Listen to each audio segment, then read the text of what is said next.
ప్రత్యర్థుల్ని రాజకీయంగా ఫినిష్ చేయాలి అంటే వాళ్ళ మీద అతిపెద్ద అబద్ధపు ముద్రలు వేస్తూ ఉంటారు. మన దేశంలో అలాంటి అతిపెద్ద అబద్ధాలని ప్రచారం చేసే ఫ్యాక్టరీలుగా WhatsApp university BJP IT cell మారిన తర్వాత చాలా పెద్ద పెద్ద అబద్ధాలు చాలా తేలిగ్గా జనాల్లోకి వెళ్ళిపోతూ ఉన్నాయి. పాలిటిక్స్ లో వీళ్ళు మొదలుపెట్టిన ఈ విష సంస్కృతి ఇప్పుడు మన దేశంలో కొంతమంది రాహుల్ గాంధీ హిందూ కాదు ముస్లిం అని చెప్పి నమ్ముతున్నారు. రాహుల్ గాంధీ ఫ్యామిలీ గురించి అందరికీ తెలిసిందే కదా, ఏముంది కొత్తగా అనుకున్నా. కానీ రీసెర్చ్ చేస్తుంటే మనకు తెలిసింది చాలా చాలా తక్కువ.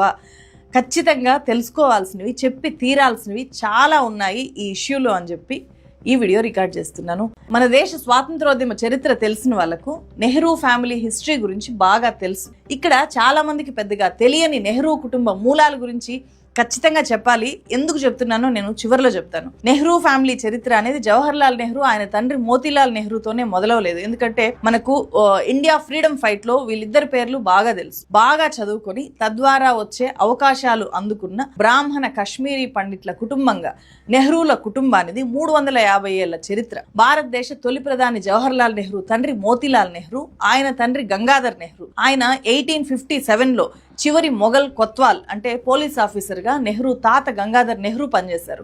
ఢిల్లీ చివరి పోలీస్ చీఫ్ అయిన ఈ గంగాధర్ నెహ్రూను కూడా బీజేపీ వాట్సాప్ యూనివర్సిటీ వదలలేదు. అతని పేరు గియాజుద్దీన్ గాజీ అని కొందరు, సయ్యద్ ముబారక్ షా అని కొందరు వాట్సాప్ లోనే రకరకాల డాక్యుమెంట్లు పుట్టించి వీళ్ళు హిందువులు కాదు ముస్లింలోని కథలల్లారు. ఇది Allahabad court document. Nehru forefathers గురించి ఏముందో చూడండి. నెహ్రూ అనేది ఇంటి పేరుగా ఎలా మారిందో కూడా ఇక్కడ ఉంది.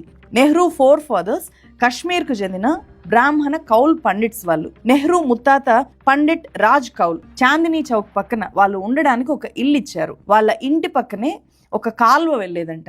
కాల్వని హిందీలో నహర్ అంటారు. ఆ నహర్ పక్కన ఉన్న ఇల్లు, నహర్ పక్కన ఉండే ఇంట్లో ఉండేవాళ్ళు కాబట్టి నహ్రూస్ క్రమంగా నెహ్రూస్ అని పిలవడం మొదలైంది. అలా కౌల్ స్థానంలో నెహ్రూ అనేదే ఇంటి పేరుగా స్థిరపడిపోయింది. అందుకే గంగాధర్ నెహ్రూ ముత్తాత పేరు పండిట్ రాజ్ కౌల్. ఆయన కొడుకు అంటే గంగాధర్ నెహ్రూ తండ్రి పేరు పండిట్ లక్ష్మీనారాయణ్, ఆయన తండ్రి పేరు మౌసారాం కౌల్. గంగాధర్ నెహ్రూ తాత లక్ష్మీనారాయణ్ నెహ్రూ కశ్మీరీ పండిట్స్ కాబట్టి, కశ్మీరీ బ్రాహ్మిన్స్ కాబట్టి వాళ్ళ పేర్లలో పండిట్ అనేది ఉంది. కొంచెం బుర్రలో కామన్ సెన్స్ ఉన్న వాళ్ళకి ఇది అర్థమవుతుంది. Nehru family Indian freedom fight వైపు వెళ్లడం వెనుక ఒక ఎమోషనల్ ఇన్సిడెంట్ చారిత్రక కారణంగా ఉంది. మోతీలాల్ నెహ్రూ తండ్రి గంగాధర్ నెహ్రూ అంటే జవహర్ లాల్ నెహ్రూకి తాత. 1857లో బ్రిటిష్ రాజ్లో పోలీస్ ఆఫీసర్ అని చెప్పాను కదా. మొదటి స్వాతంత్రోద్యమంలో భాగంగా బ్రిటిష్ వాళ్ళ మీద ఈ గంగాధర్ నెహ్రూ ఆధ్వర్యంలోనే తిరుగుబాటు జరిగింది అని చెప్పి గంగాధర్ నెహ్రూ ఇంటిని కొత్వాల్ ఆయన ఇంటిని బ్రిటిషర్స్ ఆయన కళ్ళెదుటే తగలబెట్టేశారు. దీంతో ఆ కుటుంబ సంపద అంతా కూడా ఆవిరైపోయింది. అప్పటికి మోతీలాల్ నెహ్రూ నెలల పసిబిడ్డ. కొన్నాళ్ళకే గంగాధర్ నెహ్రూ చనిపోయాడు. తండ్రి ముఖం ఎలా ఉంటుందో కూడా మోతీలాల్ నెహ్రూకి తెలియదు. ఆ తర్వాత మోతీలాల్ నెహ్రూ పూర్తిగా కష్టాల్లోనే పెరిగారు.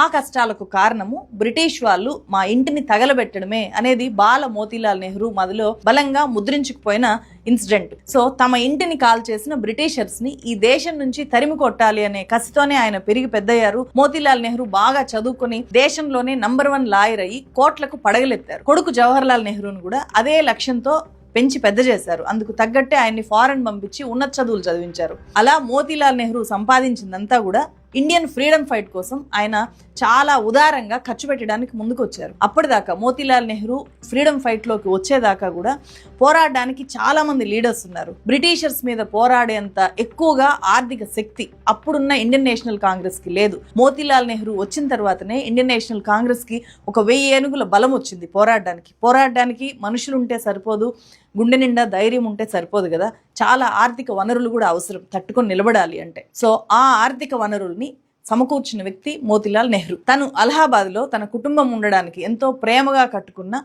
ఆనంద్ భవన్ ఇంటిని మోతీలాల్ నెహ్రూ ఫ్రీడమ్ మూవ్మెంట్ కోసం కేటాయించేశారు పూర్తిగా. అలా ఆనంద్ భవనే ఆ తర్వాత స్వరాజ్ భవన్ అయింది. ఫ్రీడమ్ ఫైట్ కి ప్రధాన కార్యక్షేత్రంగా మారింది. 1919 1920 మధ్య ఐఎన్సీ ప్రెసిడెంట్ గా కూడా మోతీలాల్ నెహ్రూ పనిచేశారు. మోతీలాల్ నెహ్రూ చనిపోయిన తర్వాత నెహ్రూ ఆర్థిక మేధోపరమైన లీడర్షిప్ తో స్వాతంత్ర సమరయోధులంతా కలిసి ఉద్యమించారు, స్వాతంత్రాన్ని సాధించారు. 1947 లో ఫ్రీడమ్ వచ్చిన తర్వాత నేషన్ బిల్డింగ్ కోసము జవహర్ లాల్ నెహ్రూ తన ఆస్తుల్లో 98% ఆస్తుల్ని దేశానికి రాసిచ్చేశారు. అప్పట్లోనే 196 కోట్ల రూపాయలని నేషన్ బిల్డింగ్ కోసం ఫండ్ చేశారు జవహర్ లాల్ నెహ్రూ అని కొన్ని ఆర్టికల్స్ చెప్తున్నాయి. బీజేపీ లీడర్లు నరేంద్ర మోదీ చాలా ఎక్కువగా ఓన్ చేసుకున్న ఏకైక స్వాతంత్ర సమరయోధుడు సర్దార్ వల్లభాయ్ పటేల్. అలాంటి పటేల్ నెహ్రూకి వీరాభిమాని. నెహ్రూ అంటే ఆయనకు ఎంతో గౌరవం. నెహ్రూను మొత్తం ఫ్రీడమ్ ఫైట్ లో ఒక లీడింగ్ లైట్ గా అభివర్ణిస్తూ ఒక లెటర్ రాశారు. నెహ్రూ ఈ దేశం కోసం ఎంతగా శ్రమించాడో నాకంటే బాగా ఎవరికి తెలీదు అని చెప్పి సర్దార్ వల్లభాయ్ పటేల్ ఆ లెటర్ లో చెప్పారు. అలాంటి నెహ్రూని ఇవాళ ఒక దేశద్రోహిలాగా ప్రచారం చేస్తున్నారు. జవహర్ లాల్ నెహ్రూకి 1917లో కూతురు ఇందిరా పుడితే 1924లో ఒక బాబు పుట్టాడు. కానీ ఆ బాబు పుట్టిన కొన్ని వారాలకే చనిపోయాడు. దీంతో ఇందిరా మాత్రమే నెహ్రూకి ఏకైక వారసురాలయ్యారు. స్వాతంత్రోద్యమంలో గాంధీ నెహ్రూలతో కలిసి చురుగ్గా పనిచేసిన ఈ ఫిరోజ్ జహంగీర్ గండి అనే యువకుణ్ణి ఇందిరా నెహ్రూ ప్రేమించారు. అతను పార్సీ యువకుడు. అంటే వాళ్ళ ఫోర్ ఫాదర్స్ పర్షియా నుంచి ఇండియాకు వలసొచ్చి ఉంటున్న వాళ్ళు గుజరాత్కి వచ్చారు. సో అలా వాళ్ళు ఇక్కడే సెటిల్ అయ్యారు. ఫిరోజ్ జహంగీర్ గండి మహాత్మా గాంధీ ఫాలోవర్. మహాత్మా గాంధీ మీదున్న గౌరవంతో అభిమానంతో తన పేరుకు ఉన్న గండిని గాంధీగా మార్చుకుని ఇందిరాతో పెళ్లికి ముందే ఫిరోజ్ జహంగీర్ గాంధీ అయ్యారు. 1942లో హిందూ సాంప్రదాయాల ప్రకారము ఇందిరా ఫిరోజ్ గాంధీల పెళ్లయింది. ఆ పెళ్లికి సంబంధించిన రేర్ వీడియో ఇది, ఒకసారి చూడండి. ఇందులో ఇందిరాగాంధీ పక్కనే నెహ్రూ కనిపిస్తారు. హిందూ సాంప్రదాయం ప్రకారం అగ్ని సాక్షిగా పెళ్లి చేసుకోవడము, ఆ తర్వాత 7 అడుగులు నడవడము ఇవంతా కూడా ఈ వీడియోలో మనకు కనిపిస్తాయి. इलाहाबाद आनंद भवन की तस्वीर है, अग्नि के साथ फेरे लेते हुए फिरोज गांधी और इंदिरा गांधी. ఈ పెళ్లి తర్వాత ఇందిరా నెహ్రూ కాస్త ఇందిరా గాంధీగా మారారు. ఫిరోజ్ ఇందిరా గాంధీల పిల్లలు రాజీవ్, సంజయ్ గాంధీ పేరుని క్యారీ చేశారు. ఫిరోజ్ గాంధీ చనిపోయిన తర్వాత ఆయన అంత్యక్రియలు కూడా పార్సీ మతమైన జొరాస్ట్రియన్ ప్రకారం జరగలేదు, హిందూ సాంప్రదాయం ప్రకారమే జరిగాయి. ఎందుకంటే ఇప్పటికీ ఆయన సమాధి ఉంది. పార్సీలకు సమాధులే ఉండవు. వాళ్ళ డెడ్ బాడీని రాబందులకు ఆహారంగా వేసేస్తారు. అలాగే రాహుల్ గాంధీ తల్లిదండ్రులైన సోనియా గాంధీ, రాజీవ్ గాంధీ కూడా హిందూ సాంప్రదాయాల ప్రకారమే వాళ్ళు పెళ్లి చేసుకున్నారు. అలాగే రాహుల్ గాంధీ తన తండ్రి రాజీవ్ గాంధీకి తలకొరువు పెట్టిన వీడియో కూడా ఇప్పటికీ అందుబాటులో ఉంది. ఇది చూపించి కూడా రాహుల్ గాంధీ హిందుత్వాన్ని ప్రూవ్ చేయాల్సిన పరిస్థితుల్లో మనము ఇప్పుడున్నాం. ఈ మొత్తంలో రాహుల్ గాంధీ కుటుంబ మూలాల్లో ఎక్కడా కూడా ముస్లిమ్స్ లేరు. బీజేపీ పాలకులు రాహుల్ గాంధీని ముస్లింగా చిత్రీకరించడానికి పుట్టించిన అతిపెద్ద అబద్ధమే ఫిరోజ్ గాంధీని ఫిరోజ్ ఖాన్ గా చేస్తున్న ప్రచారము. ఆయన ఒక ముస్లిం అని చెప్పి తీసుకొని వచ్చి ప్రచారం చేస్తున్న తీరు అది. సో ఇలా ప్రచారం చేస్తున్నారు కాబట్టి అందుకు నెహ్రూ చేసిన త్యాగాల గురించి చెప్పాల్సిన అవసరం వస్తోంది. ఇప్పుడు సాధారణంగా వారసత్వ రాజకీయాల్ని మనం వ్యతిరేకించాల్సిందే. నెహ్రూ కుటుంబంలో అధికారం మాత్రమే వారసత్వంగా రావట్లేదు, చాలా పెద్ద పెద్ద త్యాగాలు కూడా వారసత్వంగా వస్తున్నాయి ఆ ఫ్యామిలీకి. మోతీలాల్ నెహ్రూ తన సంపాదన మొత్తాన్ని కూడా స్వాతంత్రోద్యమానికి ఖర్చు చేస్తే జవహర్ లాల్ నెహ్రూ వారసత్వ ఆస్తులన్నీ కూడా దేశానికి రాసి చేశారు.